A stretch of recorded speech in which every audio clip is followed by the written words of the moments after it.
Queridos, bom dia, boa tarde, boa noite, sejam bem-vindos no nosso canal Minuto Conselhos de Deus.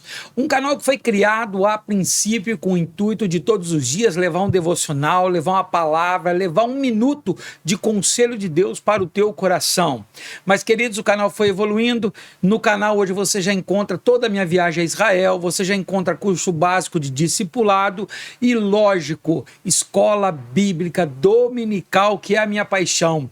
Então, eu quero desde já agradecer você que está aqui comigo, queridos. Já há mais de um ano, né? O ano passado todo nós já gravamos as aulas e estamos firmes na batalha, na peleja. Lembrando que nós aqui neste canal temos duas aulas.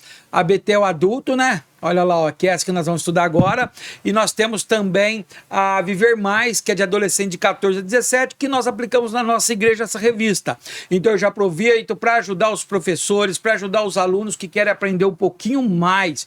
Eu quero começar já agradecendo o presbítero Raimundo, coordenador da FATERD, da Faculdade de Teologia. Eita, vamos lá! Da Faculdade de Teologia da Assembleia de Deus Madureira, aqui do setor de São Carlos, interior de São Paulo, que ontem eu tive uma aula experimental e a partir de segunda-feira eu sou um novo professor, um dos novos professores da escola Ai, hoje tá feio, hein? Volta a fita aí. Perdoe que eu não vou recortar, não. Sou um dos novos professores para o curso de Teologia Básico aqui da Assembleia de Deus. Quero agradecer muito ele, o Mário, que tem me incentivado aí, que eu já ganhei um irmão, um amigo que tá firme no aprendizado. Quero agradecer lá a Margarete, que tá sempre firme contribuindo. Não posso deixar de agradecer o Leonardo, que sempre me ajuda lá do Rio Grande do Sul. Ele repartilha, ele coloca nas redes sociais dele. Não posso deixar de agradecer a minha esposa Beatriz, que tem sempre me incentivado, que está comigo na peleja, na luta, apanhando, sorrindo, está do meu lado. Obrigado, amor, te amo, tá bom? Então vamos lá para o nosso tema de hoje. Hoje é uma aula especial, uma aula bonita. Quero te falar em aula bonita, se você ainda não assistiu, a aula retrasada, se eu não me engano é a quinta aula. Isso, a quinta aula, a aula retrasada, nós tivemos uma aula sobre jejum, que olha, foi uma aula espetacular, queridos, onde o Espírito Santo nos usou muito para trazer esse ensinamento. Então eu quero pedir para você, acompanhe, se você gostar, me ajuda, encaminha para mais e mais pessoas, tá bom? Então vamos lá, junto comigo para esta aula, a nossa aula de hoje. Vamos para lá, sem perca de tempo, que eu já falei demais, tem alguns aí que vão ficar bravos comigo, porque eu falei muito, mas vamos lá. Betel Dominical Adultos é a nossa revista, o tema deste trimestre, e hoje já começamos a passar do meio da metade desse trimestre. Então, na hora que terminar a 7ª lição, nós já passamos da metade. E o tema desse trimestre é os discípulos de Jesus Cristo crescendo em maturidade espiritual e vivendo a missão até a eternidade com Jesus. Tema maravilhoso, queridos. Nós vimos a semana passada sobre oração, a retrasada sobre jejum, e nós estamos vendo cada dia mais. E hoje, olha aqui hoje, vencendo as estratégias e propostas do inimigo. Essa lição será aplicada no dia 7 de fevereiro. Opa, essa lição é a 7, hoje eu tô meio perdido, hein? Me perdoa aí, mas a aula não vai ser ruim não, segura aí comigo. A lição é a 7, que vai ser aplicada no dia 15 de fevereiro, não tô enxergando muito bem, mas no dia 15 de fevereiro. Então eu estou gravando hoje, vai sair já hoje, publicado, atrasei, porque agora como eu dou a aula lá da faculdade de segunda, nós vamos ter que apertar e fazer na terça. Eu vou tentar gravar para conseguir soltar na segunda. Mas para você que estava esperando ansioso, já está aqui, ó. Hoje vai sair as duas, vai sair essa e vai sair a dos jovens aí também, tá? Então não esqueça, eu preciso do teu comentário. Vamos lá então? Vamos começar a nossa lição? Texto áureo. Revestivos de toda a armadura de Deus. Para quê? Para que possais estar firmes contra as astutas ciladas do diabo. Efésios 6, versículo 11. É um texto, queridos, o Efésios 6, capítulo inteiro, é um texto que nós, como servos e discípulos de Cristo, temos que andar com ele dentro do nosso coração. Forte. E nesse texto ele está dizendo o quê? Revestivos de armadura. O que é uma armadura? A armadura naquela época, onde foi escrito isso daqui, era aquela couraça, era o capacete, era o cinturão, era a sandália, era o escudo e era a espada. Então Paulo está dizendo assim, ó, revestir de toda a armadura, ou seja, se proteja antes. Para quê? Para estar firme contra as astutas ciladas do diabo. Significa o quê? Que o diabo tem ciladas, não só ciladas, mas astutas ciladas. O que é? E ciladas estratégicas. Ele fica sondando e se ele percebe que você está sem capacete, sem a couraça, sem algo que possa proteger dele, ele vai atacar. Verdade aplicada. É preciso vigilância e estar revestido de toda a armadura de Deus para resistir e permanecer firmes contra as investidas do maligno. Querido, você que é professor de escola bíblica, até aluno, você que tem no teu coração a chamada de ser um professor, um pregador, um cantor, de ser alguém na igreja, você que tem a chamada de querer fazer a obra de todo o teu coração, querido, tenha uma coisa em mente, toda vez que você estiver no caminho certo, o diabo vai se levantar para te destruir. Ele vai tentar de todas as formas destruir, por isso que o texto ainda diz que são as astutas ciladas e a verdade aplicada são investidas. Lembra que Pedro, 1 Pedro, capítulo 5, versículo 8 vai dizer que o diabo fica ao nosso derredor, bramando, rugindo, só esperando quem ele possa tragar. Esse é o inimigo das nossas almas e que muita gente não leva a sério, mas temos, como os discípulos de Jesus, temos que levar muito a sério. Olha os objetivos dessa lição: saber que Satanás se esforça para nos afastar de Cristo. Segundo, identificar as artimanhas do inimigo contra o povo de Deus. E terceiro, ressaltar que Satanás usa estratégias para nos parar. Olha só, tá vendo? Às vezes nós estamos na igreja e nós ficamos tentando criar estratégias para ganhar alma. Por outro lado, Satanás está criando estratégias para te derrubar. Olha o texto de referência. Primeiro tem Efésios 4, 27, que ele diz o quê? Não deis lugar ao diabo. Esse texto é forte, querido, esse texto é muito forte. Quando Paulo está falando na sua carta ao Efésios, dizendo assim, olha, o diabo é astuto, o diabo é perigoso, então você não pode dar lugar para ele, ou seja, não abre brecha para ele. O diabo não precisa de uma porta para entrar, ele precisa apenas de uma brechinha, apenas de uma gretinha. Você não pode dar lugar ao diabo, senão ele vai entrar e vai destruir a tua vida. Ah, mas eu tenho Deus. Pode ter Deus, pode ter o que for. Se você deu brecha, se você abriu a brecha para ele, ele vai entrar e vai bater em você. Olha agora Efésios 6, por isso que eu tinha pedido para ler esse capítulo que é maravilhoso. No demais, irmãos meus, fortalecei-vos no Senhor e na força do poder de Deus, não nosso. Revesti de toda a armadura, para que possais estar firmes contra as astutas ciladas do diabo. E aí veio uma parte importantíssima, né? O versículo 12. Por quê? Não temos que lutar contra a carne e sangue, mas sim contra os principados, contra as potestades, contra os príncipes das trevas deste século, contra as hostes espirituais da maldade nos lugares celestiais. Olha só que texto belo, olha que texto lindo, queridos. Ele está dizendo que nós não lutamos contra a carne. O que seria isso? Eu não luto contra o meu irmão, eu não luto contra a minha irmã, eu não luto contra a minha esposa, eu não luto contra os filhos. É isso que Paulo está dizendo. Você não pode lutar contra a carne, mas sim contra o que está atrás, por trás da carne, usando a boca, usando gestos. Olha o tanto de coisa ruim que tem por trás, queridos. Principados, são categorias de demônios, potestades, príncipes da treva deste século, hostes espirituais da maldade. Olha o tanto. Não é só contra um demônio. Olha o tanto de categoria, o tanto que se desenvolve, o tanto que Satanás preparou esses demônios para nos atacar. Por isso que muitas vezes ele não pode tocar diretamente em você, mas ele pode tomar a boca de alguém para tocar. Então por isso que nós precisamos estar vigilantes. Não deis lugar ao diabo. Introdução. Nesta lição, refletiremos sobre a realidade da ação de Satanás contra o povo de Deus. Algumas investidas do maligno E a importância do discípulo de Cristo saber que é possível resistir e ficar firme. Ou seja, não é impossível resistir ao diabo, não é impossível vencer ao diabo, é possível resistir sim e manter-se forte. Como? Cultivando um viver conforme os princípios bíblicos no poder do Espírito Santo.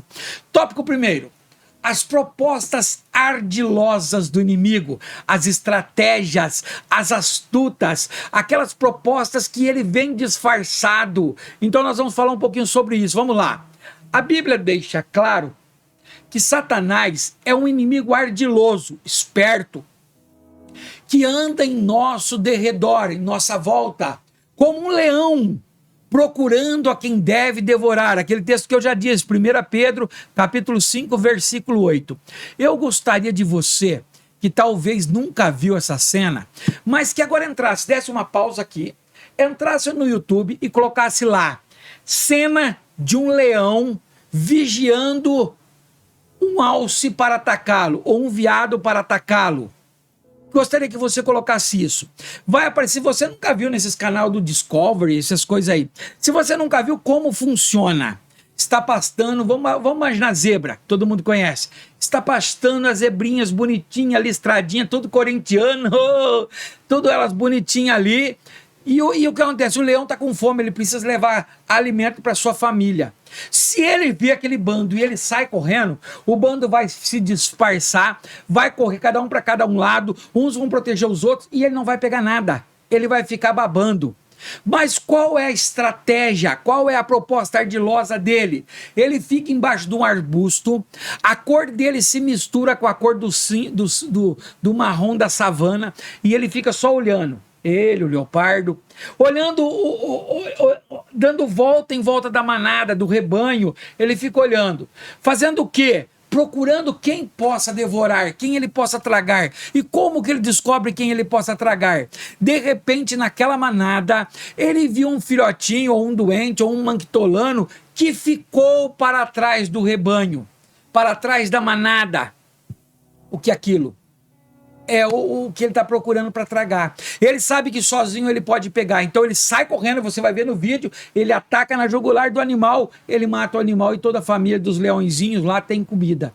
O diabo fica desse jeito, queridos, ele fica dia e noite ao teu redor, ao teu derredor, porque a palavra de Deus diz que ao teu redor tem anjos. Ele fica ao derredor, dando volta. Aí ele para um pouquinho ali atrás de um pilarzinho, ele fica ali olhando e fala assim, epa, peraí, tô de olho no Kleber. Ele está se distanciando um pouquinho da manada.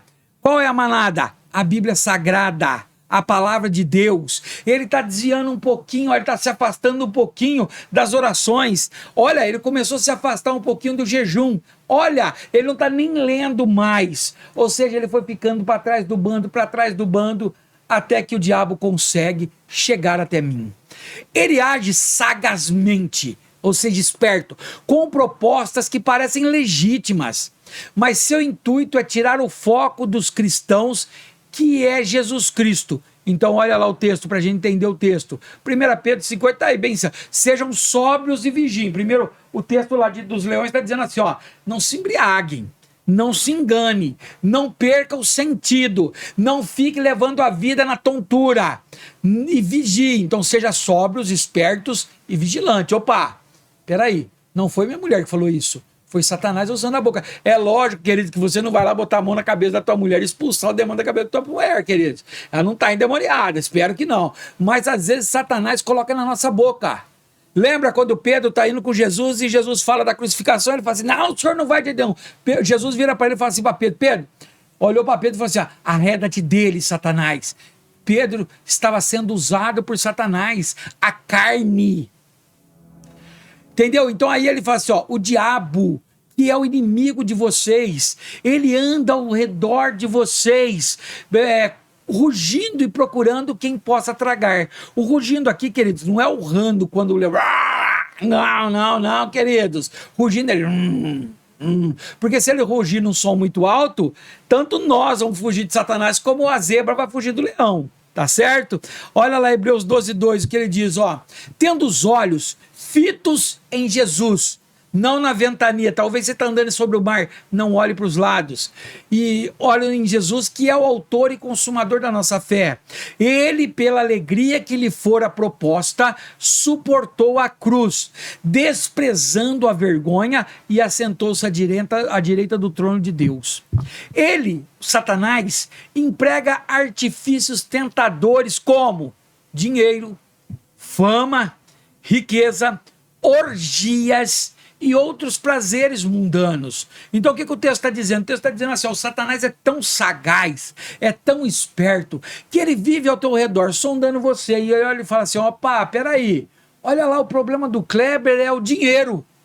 E o que ele faz? Ele faz chegar até nós, até mim, nesse exemplo, com uma proposta indecente de ganhar dinheiro fácil, de ganhar muito dinheiro. Mas para isso eu vou ter que quebrar algumas regrinhas. Queridos, Satanás não dá nada de graça. Lá na frente você vai perder. Tópico 1.1. Um inimigo em comum. Os seres humanos possuem um inimigo em comum, que busca manter a mente das pessoas na escuridão para que não percebam a luz do Evangelho de Cristo. 2 Coríntios 4,4 vai dizer: o Deus, com minúsculo, deste século cegou o entendimento dos descrentes. Qual é o Deus deste século? Satanás, para que não vejam a luz do Evangelho da glória de Cristo, que é a imagem de Deus. Ou seja, Satanás coloca tantas coisas na nossa visão que nós não conseguimos enxergar a glória de Deus. Nós só enxergamos armadilhas dele e caímos nela. Sabe aquilo quando fala assim: não é possível. Não é. Olha, tá bom demais. Olha que proposta indecente. Sabe? É Satanás, queridos. Porque ele tenta manter as pessoas longe do verdadeiro amor. Assim como tentou Jesus no deserto. Lembra que nós já estudamos isso, hein? Satanás continua a nos tentar para nos conduzir para fora da vontade de Deus. Infelizmente, muitos são iludidos pelas ofertas do inimigo, ou seja, ele oferta muita coisa e se tornam escravos dos prazeres que ele oferece. Talvez a pessoa estava tão vazia que ao invés de procurar Cristo, ela procurou uma facilidade. E aí ela percebeu que ela usar determinado tipo de droga ilícita, ela pode tirar um pouco a amargura do seu coração, a tristeza. Satanás coloca diante dela artimanhas para que ela possa se envolver. E depois que ela caiu no laço, na armadilha dele, queridos, acabou. Você que é mais antigo aí, que é mais ou menos da minha idade, deve já ter visto Arapuca. O que era Arapuca? Aquele negócio de madeira com bambu trançado, você levantava ela meio de lado assim, punha uma varinha, fazia um negócio para ela desarmar, e embaixo você punha comida. O inocente que está com fome, o passarinho que está com fome, ele olha aquilo, ele dá uma sondada em volta, ele rodia um pouco, ele viu que não tem nada, ele entra, e quando ele entra para pegar comida, a arapuca cai em cima dele. É isso que Satanás faz, queridos. Satanás coloca na nossa mesa os melhores manjares, e quando nós aceitamos, acabou, queridos, o sofrimento é grande. Olha o que o John Stott, esse autor eu gosto muito, se você puder procurar livros desse John Stott, você vai gostar, a leitura é muito gostosa. Ele comenta em Efésios do 10 ao 12, olha o que ele fala sobre essa passagem aqui, O conhecimento total do inimigo é um respeito sadio pelas suas proezas, fazem uma preliminar necessária para a vitória na batalha.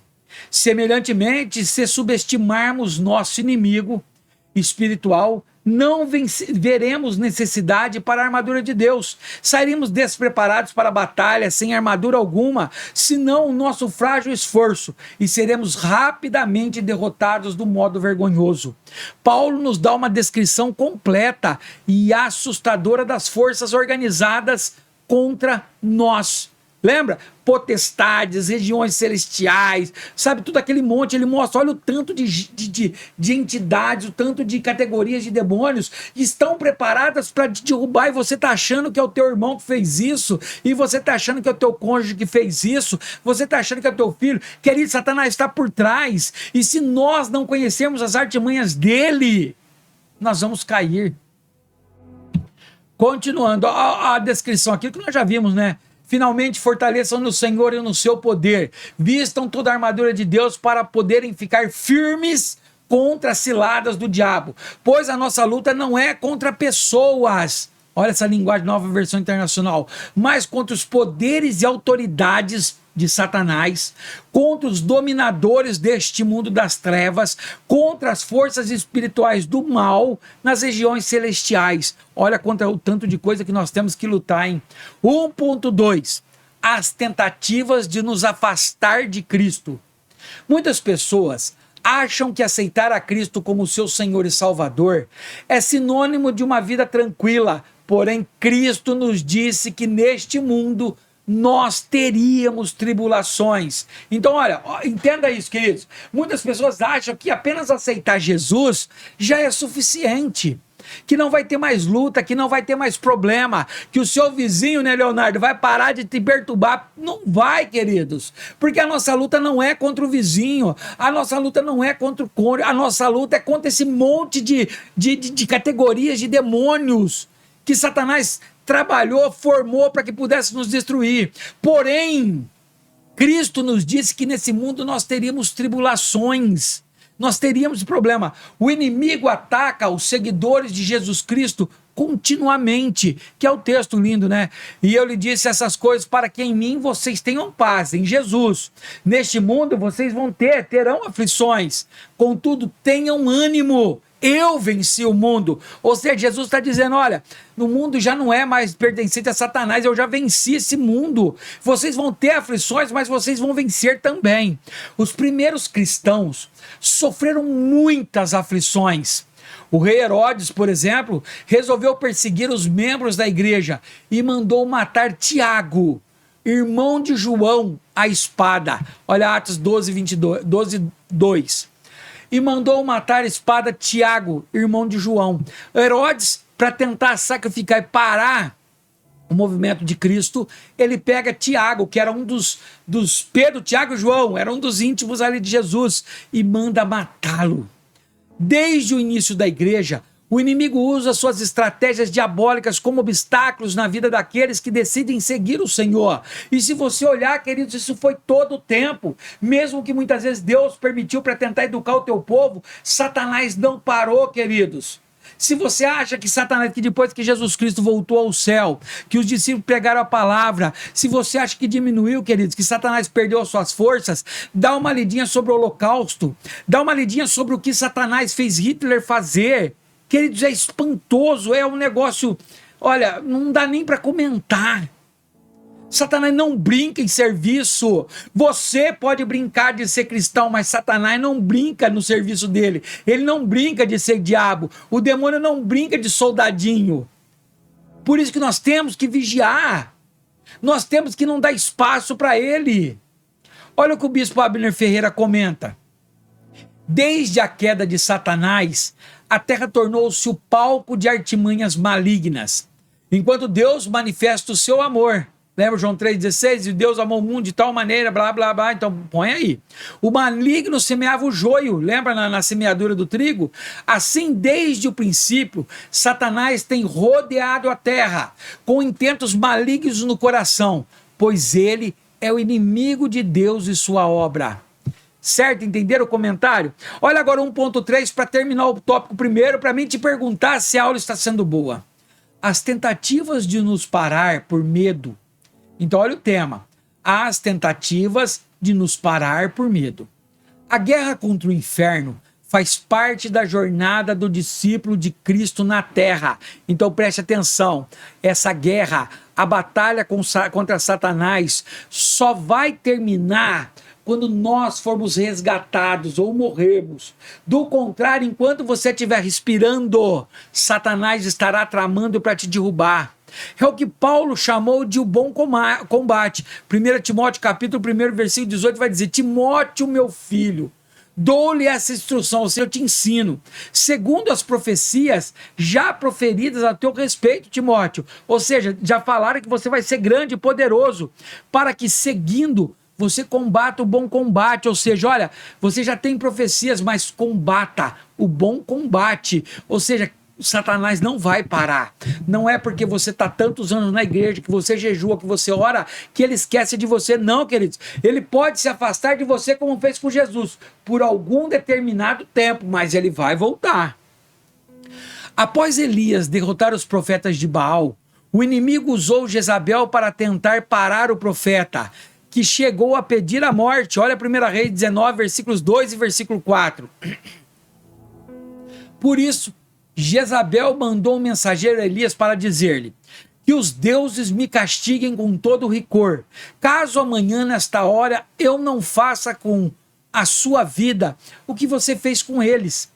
E entrou no deserto caminhando um dia, chegou a pé de Giesta, sentou-se debaixo dele e orou, pedindo a morte. Já tive o bastante, Senhor. Tira a minha vida, não sou melhor do que os meus antepassados. Olha que texto, queridos, vamos entender esse texto. Elias está no Monte Carmelo, e eu fui no Monte Carmelo, queridos, é lindo.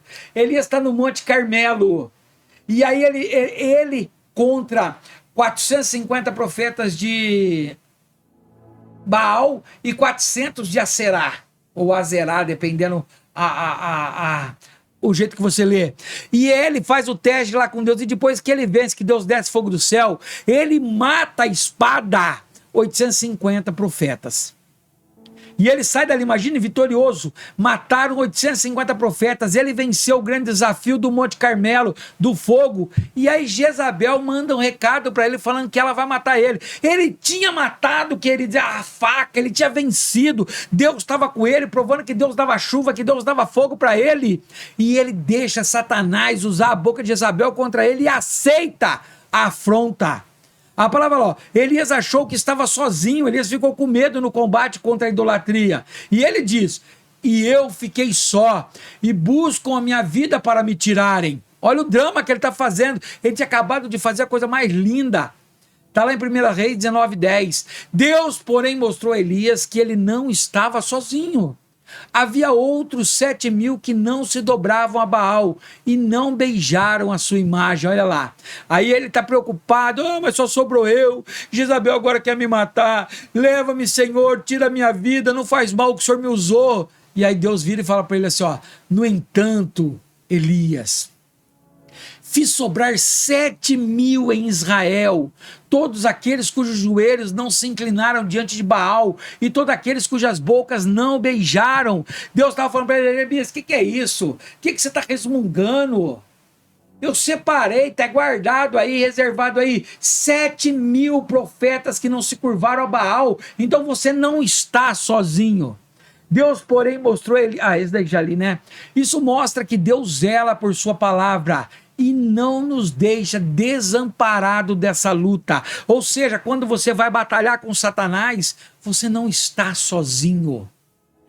Deuteronômio 14, 14 mesmo é bem claro, dizendo que fica quieto, cara, se aguarde e eu vou batalhar por você. É um texto lindo. Lê aí depois, querido. Uma Bíblia que está meio difícil aí, mas lê aí depois aí. Deuteronômio 14, 14. Olha o comentário, o bispo Abner Ferreira. Deus exige santificação e lealdade do seu povo. Decepcionado, triste e desesperado, Elias entrou numa caverna no Horebe para passar a noite. Nisso ouviu o Senhor dizer: que fazes aqui, Elias? Está lá em 1 Reis 19, 9, parte B. O profeta pensava que estava escondido de Deus. Lê do engano, ou grande engano, né? Deus tudo vê. Tal qual Jesus viu Natanael debaixo da figueira. O Senhor nos vê e está sempre disposto a nos renovar através do teu Espírito. Deus perguntou: que fazes aqui, Elias? Vamos analisar a pergunta: que fazes aqui? Tu és o meu profeta, eu te honrei, te ajudei, Elias. A tua vida só tem valor na minha vontade. Olha que coisa linda, queridos. Deixa eu ver se está fácil aqui. Acho que, olha a Bíblia que eu comprei essa semana, chegou uma Septuaginta, queridos, porque eu estou fazendo ainda pós-graduação em exposição bíblica e ensino, em exposição e ensino da Bíblia. E lá fala muito da Septuaginta, uma das primeiras traduções. E eu como tem um pouquinho ali em cima de Bíblia, queridos, a esposa fica até brava. Fazia tempo que eu não comprava uma. Fui lá e acabei comprando uma Septuaginta para mim. E eu vou ver aqui, ó. Vamos ver. Eu nunca li ela, não. Ela chegou ontem, ou antes de ontem. Vamos ver o que tem aqui. Deuteronômio 14 e 14. E, querido, você nem usar essa Bíblia aqui, não. Não tem nem o Deuteronômio 14, 14 aqui. Que coisa doida. Não tem, não, querido. Mas depois você vai ver que Deus vai falar que ele peleja por vós. Ficar quieto aí que ele peleja por vós, tá bom? Queridos, o que eu ensinei no tópico 1? Muitas pessoas acham que aceitar a Cristo como seu Senhor e Salvador é sinônimo de uma vida tranquila. Conta pra eles, não. Não conta para ele que ele vai aceitar Jesus e as coisas não vai ser tranquilas, não. Queridos, nós não somos deste século. Aqui a Bíblia diz que é o diabo que está mandando. Nós somos do paraíso, nós somos do céu. E aí, o que você achou do primeiro tópico? Sei que eu enrolei um pouquinho, comecei meio perdidão. As lutas, queridos, ora por mim, por favor. As lutas têm às vezes tentado me parar, mas não vai, porque aquele que eu sirvo é mais forte do que minhas lutas. Os meus problemas são grandes, mas o meu Deus é maior do que os meus problemas. Não deixe de orar, tá bom? Se você gostou desse tópico, se você já pode adiantar, então curta, comenta, compartilha, manda para salas, me ajuda aí. Se não, aguarda mais um pouquinho aí, que ainda tem tempo. Tópico 2. As sutis estratégias do inimigo, ou seja, aquelas tranquilas, aquelas estratégias sutis, quase ninguém percebe. O inimigo de nossas almas faz de tudo para enfraquecer a nossa fé. Olha Lucas 22, 32. Mas eu orei por você, para que a sua fé não desfaleça, e quando você se converter, fortaleça os seus irmãos. O que é? Jesus está dizendo para Pedro, olha, eu orei para você para que a sua fé não some, para que a sua fé não desapareça. Olha só, e aí Pedro já estava andando com Jesus há 3 anos, hein? Jesus vira para ele só, mas quando você se converter, o que eu quero dizer para você? Não importa quanto tempo você está na igreja, a conversão é algo extraordinário que você vai saber verdadeiramente quando você se converteu. Eu confesso para vocês, eu vivi pelo menos uns 12 a 15 anos na igreja, sendo líder de vários departamentos, secretário, eu não era convertido. Eu converti quando eu vim para Embaté, no encontro pessoal, num propósito, num sacrifício que eu fiz com Deus, tá? Então vai chegar uma hora que você vai entender a verdadeira chamado. Quando você verdadeiramente se converte, nada tira você mais da presença de Deus. Pode sair de igreja, mas da presença de Deus não. E nos enganar com doutrinas demoníacas. Olha o que 1 Timóteo, Paulo está dizendo para Timóteo no capítulo 4, versículo 1. O Espírito diz claramente que nos últimos tempos alguns abandonarão a fé e seguirão espíritos enganadores e doutrinas de demônio. Ou seja, Paulo já estava dizendo, olha, vai chegar uma hora que o povo vai perder o juízo. Quero lá, queridos, vamos lá, tem um monte de gente defendendo, tem um monte de gente indo contra. Queridos, essa nova música, porque eu não considero louvor, do Zé, da Maria, pelo amor de Deus, queridos, isso não é de Deus. Cabe, se causa dúvida. Paulo diz assim, ó, se escandaliza, evita. Para que você vai ouvir isso? Escandalizou algum, evita. Paulo é bem claro nisso, então eu não tenho que ficar, coitadinho, a interpretação. Não, queridos, escandalizou a igreja, evita. A igreja enfrentará essas investidas até que seja arrebatada na vinda do Senhor. Não por acaso o apóstolo Pedro alertou a respeito da sagacidade do inimigo. Texto lá, seja sóbrios e vigiem. O diabo, inimigo de vocês, anda ao redor como um leão, rugindo e procurando a quem possa devorar. Certo? 2.1. O inimigo tenta enfraquecer a nossa fé. Então, olha só, o primeiro dele, o que é a primeira coisa que o inimigo tenta? Enfraquecer a nossa fé. Entendeu, queridos? É um ponto crucial. É a primeira coisa. Se ele enfraquecer a nossa fé, eu não vou vigiar. Se ele enfraquecer a nossa fé, eu não vou conseguir. Na parábola do semeador, lá em Marcos, do capítulo 4, do 1 ao 9, eu acho que eu não coloquei porque ela é grande, não. E eu gostaria que você analisasse essa. Você que é professor, analisa essa passagem. Você vai ver que Deus vai ser bem claro. Olha aqui, nós vamos falar umas partinhas para ela. Vamos lá, ó. Quando a palavra de Deus foi semeada, uma parte caiu à beira do caminho e as aves comeram. Está lá, Mateus 4:4. Enquanto lançava a semente, parte dela caiu à beira do caminho e as aves vieram e comeram. Continua. O objetivo da palavra é mostrar que a palavra é semeada. Marcos 4,14. O semeador semeia a palavra. Você é um semeador, eu sou um semeador.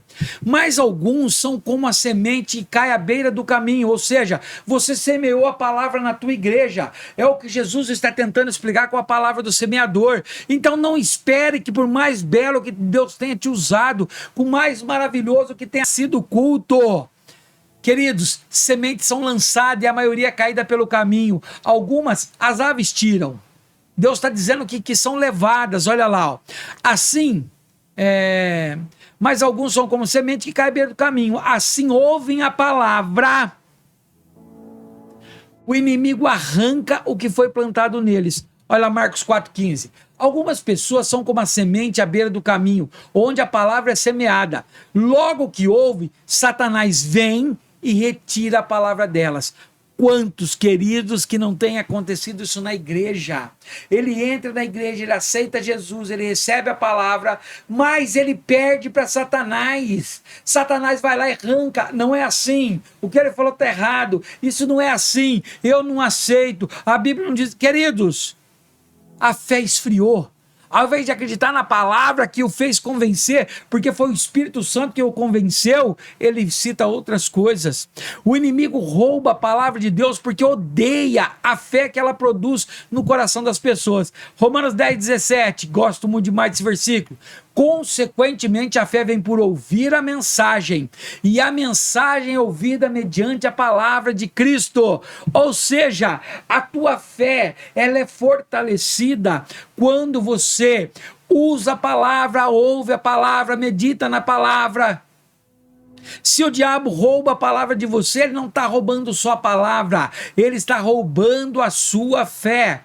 O apóstolo Paulo sabia que Satanás tenta sufocar a fé das pessoas que ouvem a palavra de Deus. Olha lá, 1 Tessalonicenses 3,5.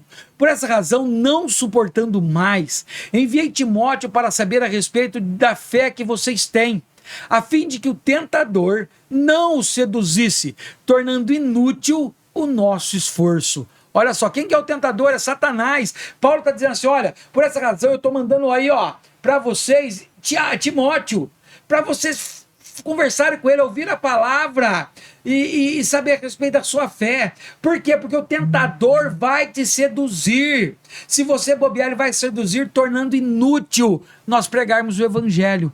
Olha o que o pastor Deiró de Andrade comenta. O contato com o solo não era vivo, era superficial e mecânico. Cair da beira do caminho não recebe a semente das boas-vindas do solo. O pecador ouve a palavra de Deus, mas não passa disso. Não absorve o sentido. Por que não recebe? A mente está cheia de pensamentos e cuidados mundanos. Se a palavra ficar só no exterior de nosso ser, é certo que o inimigo atirará. Como é certo também que os passarinhos comerão a semente e cair na terra dura, à beira do caminho. Mateus 13, versículo 14. Nossa segurança está em esconder a palavra aqui, no nosso coração. Salmo 119, versículo 11. Escondi a tua palavra no meu coração. Para quê? Para não pecar contra ti. Olha o foco na lição. Ele age, Satanás, sagazmente, com propostas que parecem legítimas, mas o seu intuito é tirar o foco dos cristãos, que é Jesus Cristo, Hebreus 12, 2. Um exemplo disso, queridos, é quando te aparece um salário lindo, maravilhoso, mas para você receber esse salário, você não vai conseguir mais ir na igreja. Você vai ter que abrir mão do seu chamado de professor de escola bíblica. Você vai ter que abrir mão do cargo que Deus colocou nas tuas mãos, porque a proposta que chegou até você é irrecusável. 2.2. O inimigo ataca a obra missionária. Por isso que é muito mais difícil fazer missão. Margarete, se estiver assistindo esse vídeo, olha só nesse texto. É muito difícil fazer missão. O inimigo ataca a obra missionária. Desde as raízes da fé cristã até os dias atuais, o inimigo tem empregado várias estratégias para destruir a igreja e levar as almas à perdição. Ele tenta o tempo inteiro. Cada dia ele tenta uma nova estratégia. Ele pensa e olha assim, peraí, descobri um jeito de pegar o Kleber ali na encruzilhada, peraí. Ele vai e lança a estratégia. 2.2. O inimigo ataca a obra missionária. Desde as raízes da fé cristã até os dias atuais, o inimigo tem empregado várias estratégias para destruir a igreja e levar as almas à perdição. Uma dessas estratégias é tentar frustrar os planos dos missionários, como aconteceu com o apóstolo Paulo. Olha Paulo lá em 1 Tessalonicenses capítulo 2, versículo 17 e 18. Nós, porém, irmãos, privados da companhia de vocês por breve tempo, em pessoa, mas não no coração, esforçamo-nos ainda mais para vê-los pessoalmente, pela saudade que temos de vocês. Quisemos visitá-los, eu mesmo, Paulo, quis, e não apenas uma vez, mas duas. Satanás, porém, impediu. Queridos, o maior inimigo de Satanás, o maior inimigo dos missionários, da missão, da palavra de Deus, é Satanás. Você tem acompanhado um pouquinho de notícias lá da janela 2040, das perseguições? São caçados. Satanás entra em pessoas para destruir, para matar, para humilhar, queridos. Ele é o que mais tenta parar a obra missionária. Nós vemos com o começo da igreja, eles eram mortos, os apóstolos foram mortos, pregados na cruz de ponta cabeça, alguns profetas cerrados ao meio, arrastados por cavalo, mortos a pedra. Satanás tenta parar a obra missionária. Por quê? Porque a obra missionária traz vida e vida em abundância, e é o que Deus ordenou: ide por todo mundo e pregai a toda criatura. Aquele que se converter vai ser salvo. O inimigo detesta os missionários, porque isso se empenha para colocar empecilhos no caminho deles. Portanto, os missionários devem fazer uso da armadura de Deus para se manterem firmes diante das investidas do diabo, ou seja, as armaduras de Deus que eu posso citar: capacete da salvação, ter certeza da sua salvação, colete da verdade, o cinturão da justiça, é a espada do Espírito, o escudo que é a palavra. Ele precisa se manter cheio da palavra, cheio de oração, cheio de jejum, revestido de toda a armadura, porque Satanás não brinca de ser Satanás. Olha o que o bispo Samuel Ferreira comenta: a igreja de Jesus nesta terra não enfrenta guerra espiritual. Opa, peraí. A igreja de Jesus nesta terra não está desprovida de recursos para enfrentar a guerra espiritual. Ou seja, a igreja não está desarmada. Ela tem armas espirituais que são poderosas em Deus para a destruição das fortalezas. Lê lá 2 Coríntios capítulo 10, versículo 4, para você conhecer essas armas. O apóstolo Paulo apresenta na carta aos Efésios um conjunto de armas que deve ser usado por todo crente que deseja ganhar almas para Jesus. Efésios 11, aqui ainda coloquei, vamos lá. 2 Coríntios 10, 4. As armas com as quais lutamos não são humanas, pelo contrário, são poderosas em Deus para destruir fortalezas. Deixa eu ver se tem Efésios. Efésios eu não tenho, que é grande, mas é o que ele vai falar, o que é a armadura. Quais essas armas, do que eu preciso me equipar para vencer os de Satanás. 2.3. O inimigo nos incita a ceder os desejos da carne. O inimigo das nossas almas, desde a criação do mundo, ilude e coloca em conflito os desejos da carne e do espírito. Porém, quem vive pelo Espírito não satisfaz os desejos da carne. Gálatas 5,16, olha lá. Por isso digo, vivam pelo Espírito, e de modo nenhum satisfarão o desejo da carne. Ou seja, se você ainda está caindo em desejos da carne, prostituição, mentira, adultério, Gálatas 5, a partir do 21, acho que é, 20, 21, Gálatas 5, versículo 20, lê lá. Ele vai dizer para você quais são as obras da carne. Eu quero que você leia esse texto.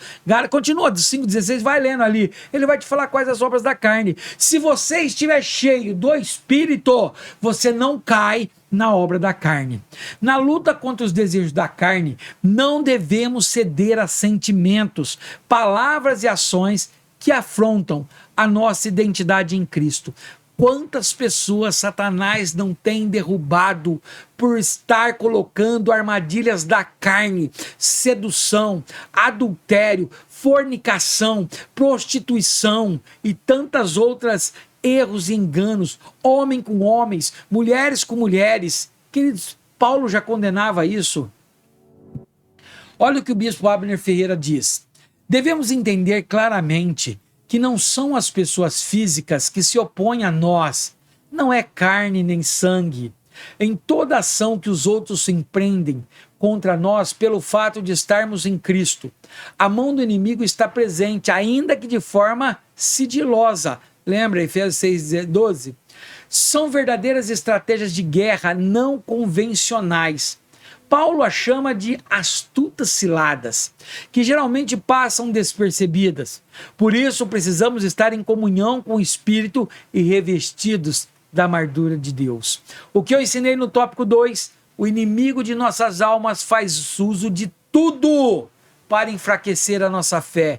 Ele usa a boca das pessoas que mais te amam, que você mais ama.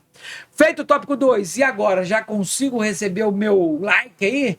Consigo que você manda para alguém? Consigo ter um comentário teu dizendo como que está sendo essa aula? Vamos lá, tópico 3, as táticas de Satanás contra a igreja. Agora nós vamos ver algumas artimanhas que Satanás lançou e fez para tentar derrubar a igreja. A queda acarretou implicações graves para todo ser vivente, ou seja, depois da queda, Romanos 8:22, que eu não vou ler em inglês, que nós já sabemos que toda a natureza criada geme até agora com dores de parto. A relação entre o ser humano e Deus foi afetada a partir daquele dia, Gálatas 3:10, e ele respondeu: ouvi teus passos no jardim e fiquei com medo, porque estava nu, por isso me escondi. Adão falando para Deus. A inocência do homem se foi pela desobediência à lei de Deus. Gálatas 3:11. E Deus perguntou: quem lhe disse que você estava nu, Adão? Você comeu do fruto da árvore da qual eu lhe proibi de comer, Adão. Por meio de um homem, Adão, sobreveio toda espécie de sofrimento aos humanos. Olha lá, Romanos 5:12. Portanto, da mesma forma como o pecado entrou no mundo por um homem, e pelo pecado a morte, assim também a morte veio a todos os homens, porque todos pecaram. Você pode dizer, mas eu não pequei. Mas meu filho é ingênuo, não pecou. Queridos, o pecado nosso está lá no paraíso. Adão pecou, mas Jesus veio para perdoar os nossos pecados. Entretanto, também por meio de um homem, que é Jesus Cristo, todos que nele creem e o recebem serão vencedores e triunfantes. Ó, todos aqueles que nele creem, não basta crer, muitos têm crido, muitas pessoas creem, acreditam em Deus, mas além de crer, eu tenho que receber como o único Senhor e Salvador da minha vida. Romanos 5:17. Se pela transgressão de um só a morte reinou por meio dele, quem é esse um só? Adão. Por muito mais aquele que recebem de Deus a imensa provisão da graça e a dádiva da justiça reinarão em vida por meio de um único homem também, Jesus Cristo. 3.1. O inimigo tenta nos parar com enfermidades. Quem não gostaria de ter uma vida pujante e livre de doenças? Deus nos criou para termos sempre uma boa saúde. Porém, quando o inimigo induziu Adão e Eva ao pecado, isso trouxe doenças, dor e morte do ser humano. Olha Romanos 5:12. Portanto, da mesma forma como o pecado entrou no mundo por um homem, e pelo pecado a morte, assim também a morte veio a todos os homens, porque todos pecaram. Queridos, era para nós não morrermos, hein? Assim sabemos que enquanto existirmos em um corpo corruptível que é o nosso, por mais que cuidemos dele, permaneceremos sujeitos às doenças, dores e morte. As Escrituras relatam que o inimigo, com permissão de Deus, produziu em Paulo grande desconforto, 2 Coríntios 12, 7. Para impedir que eu me exaltasse por causa da grandeza dessas revelações, foi-me dado um espinho na carne, um mensageiro de Satanás para me atormentar. Olha só, Deus permitiu. É o corpo carnal, é o corpo corruptível. É a carne neste mundo que ela tem que ser morta. Para que depois, quando nós ressuscitarmos num corpo incorruptível. A boa notícia é que as doenças não durarão para sempre. Porque a promessa é que receberemos um corpo glorificado. Não mais sujeito à doença ou à morte. 1 Coríntios 15, 52 vai dizer: num momento, num abrir e fechar de olhos, ao som da última trombeta, pois a trombeta soará, os mortos ressuscitarão incorruptíveis e nós seremos transformados. Aleluia! Olha o que o bispo Abner Ferreira diz.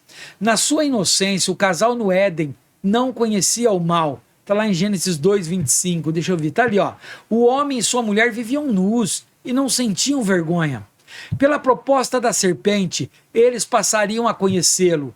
Deus sabe que no dia em que deles comerem, seus olhos se abrirão e vocês serão como Deus, conhecedores do bem e do mal, dando origem a toda espécie de enfermidades oriundas do pecado. Olha Salmo 38, verso 3. Por causa da tua ira, todo o meu corpo está doente. Não há saúde nos meus ossos por causa do meu pecado. Salmo 38, verso 3.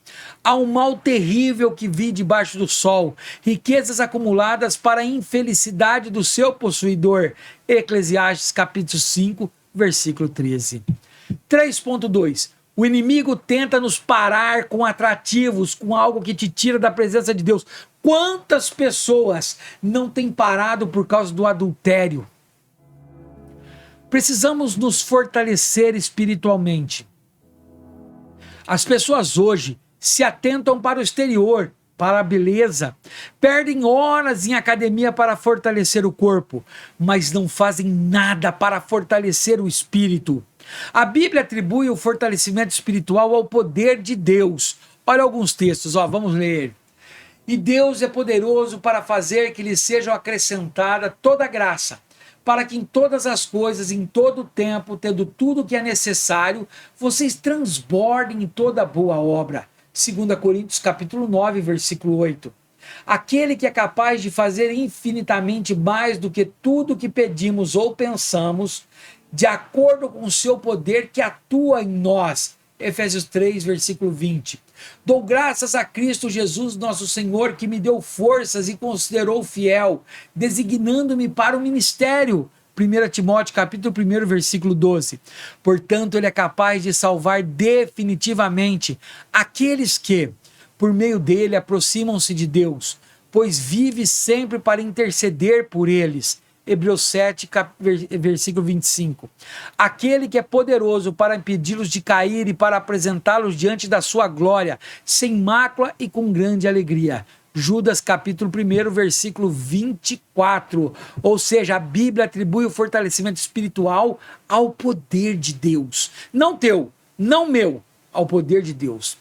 Sem fortalecimento espiritual, somos levados para longe da presença de Deus com facilidade. Então aí vem a pergunta: como eu fortaleço o meu espírito? Obedecendo a palavra de Deus, orando, jejuando, meditando. Deus é claro, obedeça. Ficamos vulneráveis às estratégias que o inimigo usa para nos destruir, assim como ele fez com Davi, Geazi, Acã, Salomão, Demas, Judas e tantos outros. Lembra? Davi e Batseba, Geazi ali com a lepra, pedindo as coisas para Naamã, sendo que o profeta não pediu, Acã pegando coisa que não era dele, Sansão casando com uma prostituta e quebrando mais um monte de regras. Ou seja, o inimigo lança coisa, ele sonda. Queridos, entendam uma coisa: o inimigo, ele anda ao nosso derredor bramando e rugindo. Ou seja, ele anda te sondando o tempo inteiro. Ele sabe o que você gosta, ele sabe o que você não gosta. Ele conhece, se você é uma pessoa fiel à tua esposa, ele não vai colocar mulheres para você adulterar. Mas se ele percebe que nos bastidores você tem visto pornografia, você tem meditado, tem falado alto de outras coisas, ele vai aprontar. Olha o que o pastor Alex Cardoso comenta. A isca ou armadilha que Satanás utiliza para arruinar o cristão é bonita e atraente, mas por baixo dela está a morte. 1 Coríntios 2, versículos 10 e 11. Mas Deus o revelou a nós por meio do Espírito. O Espírito sonda todas as coisas, até mesmo as coisas mais profundas de Deus. Pois quem dentre os homens conhece as coisas do homem, a não ser o espírito do homem que nele está? Da mesma forma, ninguém conhece as coisas de Deus, a não ser o Espírito de Deus. É assim o pecado. Ele nunca se apresenta feio e destruidor, mas sempre agradável. Somos então engodados e levados para longe da presença de Deus. Com uma isca, sabe aquelas armadilhinhas assim, ó, joga uma isca amarrada numa linha e o animal vai pegar e você vai puxando, puxando, puxando. É assim que o inimigo faz conosco. 3.3, último subtópico para encerrar essa lição. Espero que esteja sendo boa essa lição. Obrigado por você que está aqui. E se você está aqui, não se esqueça de inscrever, ative o sininho e todo dia você vai receber um avatar, um bonequinho aí, falando de um devocional. Quando for publicado as escolas bíblicas, você vai ver. Tire um tempo para Deus, queridos. 3.3. O inimigo se opõe ao perdão. Aquele que não perdoa, ele está dando crédito para Satanás. O perdão é eficaz, mas não podemos dar brecha para o inimigo, não posso dar espaço para ele. Porquanto não basta perdoar, mas evidenciar o perdão. Não havendo a prática do perdão sincero na igreja local, como em Coríntios, olha lá, 2 Coríntios 7, nós vamos ler esse texto porque ele é importante, queridos. Pelo contrário, falamos da sabedoria de Deus, do mistério que estava oculto, o qual Deus preordenou antes do princípio das eras, para a nossa glória. Nenhum dos poderosos desta era o entendeu, pois, se o tivessem entendido, não teriam crucificado o Senhor da glória. Todavia, como está escrito, olho nenhum viu, ouvido nenhum ouviu, mente nenhuma imaginou o que Deus preparou para aqueles que o amam. Mas Deus o revelou a nós por meio do Espírito. Espírito sonda todas as coisas, até mesmo as coisas mais profundas de Deus. Pois quem dentre os homens conhece as coisas do homem, a não ser o Espírito do homem que nele está? Da mesma forma, ninguém conhece as coisas de Deus, a não ser o Espírito de Deus. O povo de Deus proporcionará ao inimigo a oportunidade de aproveitar da falta de reconciliação para enfraquecer a igreja. Faz parte do novo viver o exercício da misericórdia e do perdão.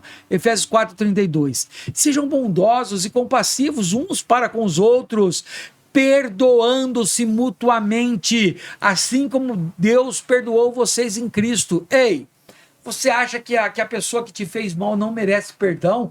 E você sinceramente acha que você era santo e que você não merece o perdão de Deus? Deus é bem claro, nós dizemos que nós perdoamos o pecado dos outros, como nós perdoamos, como os outros perdoam. Nós temos que entender que sem perdão, Deus não te perdoa. E isso é uma brecha gigantesca. Quantas pessoas não têm entrado em depressão, pânico? Quantas pessoas não têm se suicidado porque não conseguem liberar perdão? É sério, queridos. Olha o que o bispo Abigail de Almeida comenta. Quando concedemos e recebemos perdão, desempenhamos um papel importante no plano da redenção. Quando praticamos o perdão, mostramos que vivemos na presença de Deus.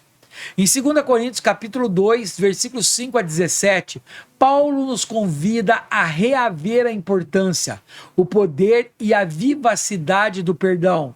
Ele assim o faz porquanto sabe que os cristãos deixaram de perdoar uns aos outros. Que esses que deixam de perdoar, eles dividirão a igreja de Cristo e darão vantagens ao inimigo. Epa! O que eu ensinei nesse? Precisamos nos fortalecer espiritualmente. Terminado o tópico 3, já vamos para a conclusão. Quero o teu like, tá? Quero o teu comentário. Me ajuda aí. Conclusão. Enquanto a igreja estiver na terra, terá de enfrentar as investidas do maligno, não vai te dar paz, as quais podem ser sutis, quase desapercebidas e quase imperceptíveis. Talvez você vai descobrir, queridos, depois de uma lição dessa, orando ao Senhor para que Ele te mostre, você vai descobrir algo que Satanás armou na tua vida e que você não percebeu, algo tão pequeno que pode se transformar numa árvore tão grande. Então vasculhe, ore a Deus, Senhor, se eu tenho algo, me ajude, querido. Por isso precisamos viver em constante vigilância, fortalecidos do Senhor e na força do seu poder, para com a ajuda do Espírito Santo, estar atentos aos princípios bíblicos para um viver vitorioso. Conclusão, entendido? Olha o que vamos estudar semana que vem, ó. Discípulo de Cristo e o bom ânimo. Não existe discípulo de Cristo desanimado. Então, queridos, na próxima aula, eu espero você com toda a minha ansiedade, sabendo que você estará aqui para me ajudar, sabendo que você estará aqui para comentar junto comigo, para me dar ideias, sugestões, ajuda. Eu preciso de você, queridos, e eu creio que Deus tem algo grandioso na tua vida. Obrigado de coração, por você que ficou comigo até agora. Sei que são poucos que ficaram, mas obrigado. Olha lá, 1h em ponto, hein? Vamos orar para encerrar? Querido e maravilhoso Deus, obrigado por essa lição de hoje. Obrigado, Espírito Santo, por nos conduzir até o final, ensinando o Senhor, ensinando-nos a conhecer o inimigo, mostrando as estratégias, as astutas artimanhas dele, o que ele pode fazer, como que nós podemos cair nas ciladas deles, e para que nós não caiamos. Ajude-nos, Senhor Deus meu, porque a tarefa não é fácil, Ele não vai desistir, mas o Senhor é mais poderoso do que tudo, Pai.